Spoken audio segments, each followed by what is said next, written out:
Ya sih. Assalamualaikum warahmatullahi wabarakatuh. Perkenalkan nama saya Nirvana Jia dengan NIM 304241123. Di sini saya akan mempresentasikan hasil PPT saya dengan judul Sejarah Terbentuknya Kerajaan Mughal di India. India menjadi wilayah Islam pada masa Umayyah, yakni pada masa Khalifah Al-Walid. Penakluk wilayah ini dilakukan oleh pasukan Umayyah yang dipimpin oleh Panglima Muhammad ibnu Qasim. Kemudian pasukan Ghazawiyah di bawah pimpinan Sultan Mahmud mengembangkan kedudukan Islam di wilayah ini, berhasil menaklukkan seluruh kekuasaan Hindu dan mengadakan pengislaman sebagai masyarakat India pada tahun 1020 Masehi. Setelah Ghazawi hancur, muncullah beberapa dinasti kecil yang menguasai negeri India, seperti dinasti Khalid, dinasti Tughal, dinasti Sayyid, dinasti Lodi. Kerajaan Mughal didirikan oleh Zahiruddin Bubur, seorang keturunan Timur Tengah bernama Umar Mirza adalah penguasa Fargana, sedangkan ibunya keturunan Genghis Khan. Materi yang kedua yaitu eh, kemajuan yang dicapai kerajaan Mughal. Stabilitas politik yang berhasil diciptakan oleh Akbar mendukung pencapaian kemajuan di bidang perekonomian, ilmu pengetahuan, dan peradaban. Kemajuan bidang ekonomi ditandai dengan kemajuan sektor pertanian dan perindustrian.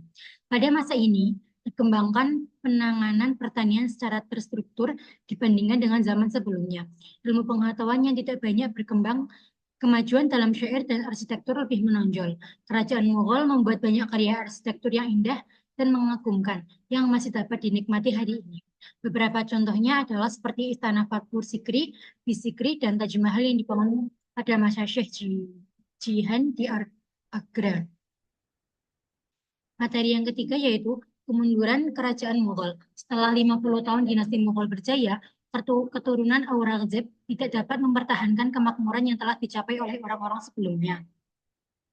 Kematian Aurangzeb mengakhiri kejayaan Mughal. Penguasaan daerah secara bertahap melepaskan diri dari pemerintahan Delhi pusat. Setelah Aurangzeb meninggal, anaknya Azim al-Shah menggantikan dia. Namun Zulfikar Khan, anak Asad Khan yang merupakan wazir Aurangzeb, menentangnya. Setelah Azim al-Shah meninggal pada tahun 1712 Masehi, Jihandar Shah menggantikan dia.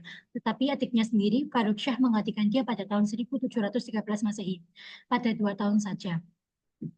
Tempat sultan berubah. Jadi kita dapat membayangkan kerajaan Mughal pada saat itu karena konflik yang berkepanjangan, wilayah yang lemah dan diawasi.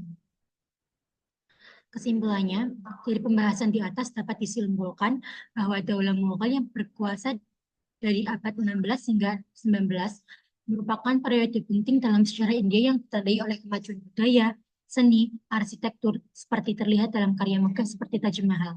Meskipun mencapai puncak kejayaan di bawah pemerintahan Akbar, kekuasaan Mughal mulai merosot akibat konflik internal dan kebijakan yang mengalienasi sebagian kelompok masyarakat. Warisan budaya yang ditinggalkan tetap berpengaruh dalam identitas India modern.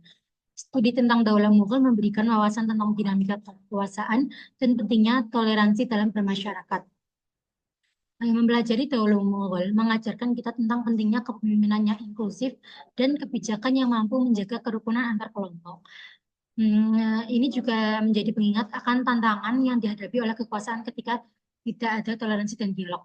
Sekian presentasi dari saya. Kurang lebihnya mohon maaf yang sebesar-besarnya. Wassalamualaikum warahmatullahi wabarakatuh.